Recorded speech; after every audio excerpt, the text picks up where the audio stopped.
Hey guys, welcome to a special edition of Having a Beer. So go grab yourself a drink and let's talk some special edition stuff.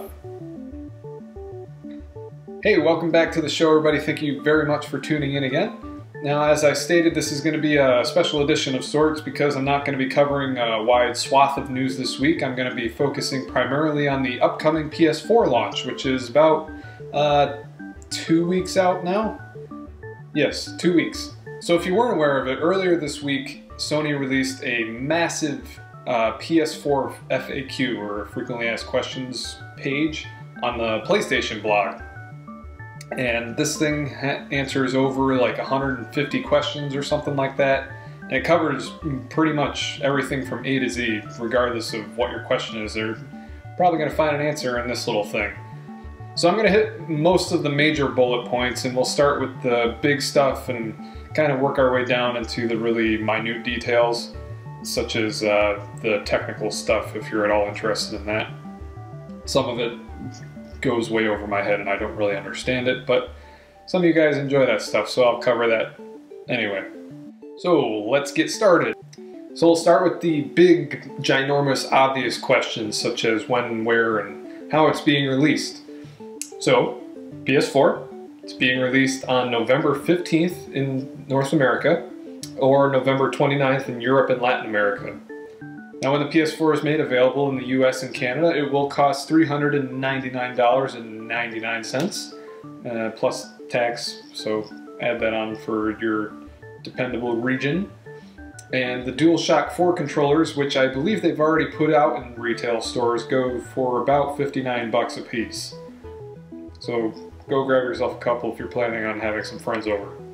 As for what comes in that box, you're going to be getting the system itself, which comes with a 500 gigabyte hard drive, a single controller, and a mono-based headset, which is going to be their, it has one earpiece and a little microphone for you. Now onto the actual console itself.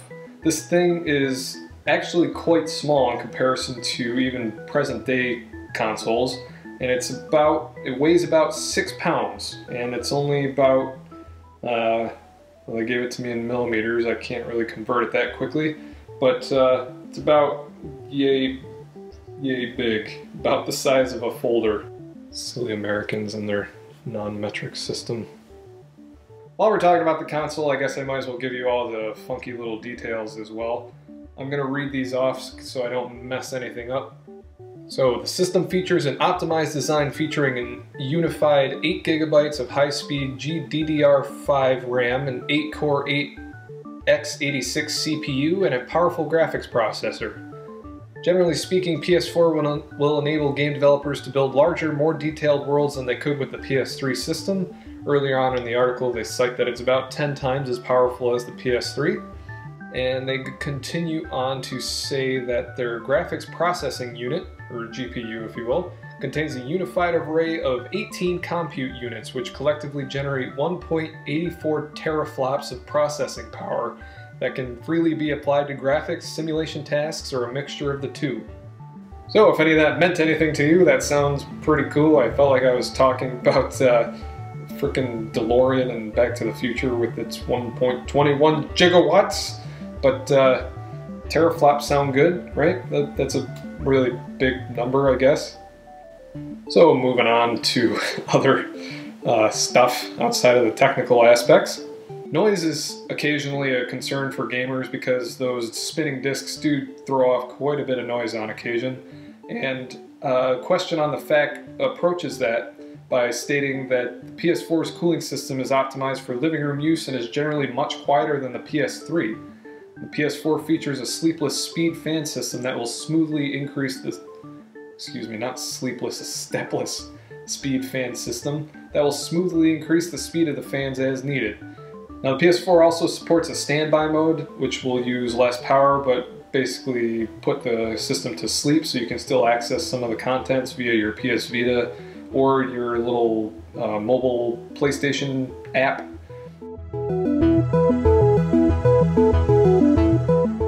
So after all that stuff, let's get into the important stuff like the games, right? So here's the official launch lineup for the North American release. Now these are the first party titles, and they are Flower, Killzone Shadowfall, Knack, Resogun, and Sound Shapes. And as for third party titles, we get a little bit wider array of genres and stuff. And the third party titles include Angry Birds Star Wars, Assassin's Creed 4 Black Flag, Call of Duty Ghosts, DC Universe Online, FIFA 14, Battlefield 4, Just Dance 2014, Injustice Gods Among Us, Lego Marvel Superheroes, Madden NFL 25, NBA 2K14, and Skylanders Swap Force. Keeping with their promise of delivering indie titles to us as well, they've also announced that Contrast, Pinball Arcade, Super Motherload, Tiny Brains, and Warframe will be coming at launch as well, and those are all indie titles. It should be noted that this FAQ is still being updated, and a couple of these games have actually been added to the list since I last looked at it, primarily some of the indie titles, so it looks like they got those cleared of the launch window. So all in all, that makes for 22 launch titles that are going to be available on November 15th. And that's not even including some of the stuff that's coming the week following the release. So just a few more points left here. It's mostly minor stuff that we already knew about, but just to be clear, I might as well mention it here as well. Used games are supported, so you're going to be able to trade them between your friends, and obviously your digital games will be connected to your account. They have stated that there is no DRM for any first-party titles, and if there is DRM, it will have to be implemented by the third-party publisher. Remote play on the PS Vita will be enabled at launch, so you will be able to play your PS4 games on your Vita handheld so long as you're within the Wi-Fi network that your PS4 is using. This is actually one of the features that I'm most excited about. I can have my PS4 downstairs hooked up to my television, but I can be upstairs in bed playing whatever on my PS Vita. As for solid peripherals like gamepads, joysticks, headphones, record players, whatever, they have a whole list of what will and won't be supported at launch. Some of the things are dependent on the third party and the game, and other things are not. So I'm not gonna go through that whole list because it's quite extensive.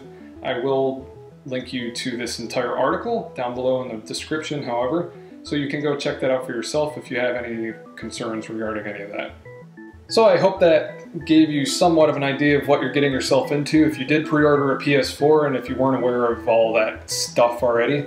Or, you know, if you're still hesitant and you're waiting on what's coming down the line. I will be doing one of these for the Xbox One as well. Unfortunately, they don't have a neatly organized FAQ like Sony's put together, so I'm going to have to do a little bit of digging. But PS4 is coming first anyway, so I might as well get that one out of the way, and I'll do the Xbox One either next week or the following week, because I've got a little bit of leeway between the two releases. So I hope you enjoyed the video. If you did, please remember to like and comment down below on other stuff that you might have been upset about, or what you think is missing from their FAQ. And if this is the first time that you're joining me for a beer and a little bit of gaming news, I do this weekly on weekends. Weekly on weekends, that makes sense, right? I update on Friday, Saturday, or Sunday typically. As long as I get the video filmed, I get it out there to you as quickly as possible. So make sure you're subscribed so you can come back and grab a beer with me on the weekend. So I think that about does it for this video. To those of you that got a PS4 coming your way, congratulations. I missed out on the pre-orders because I was slow and stupid. But have fun with your new system, and I will be getting one eventually, so that should about cover it. So until next time, I'm Alcide, and this has been Having a Beer Special Edition, and I'll talk to you guys next weekend. Cheers.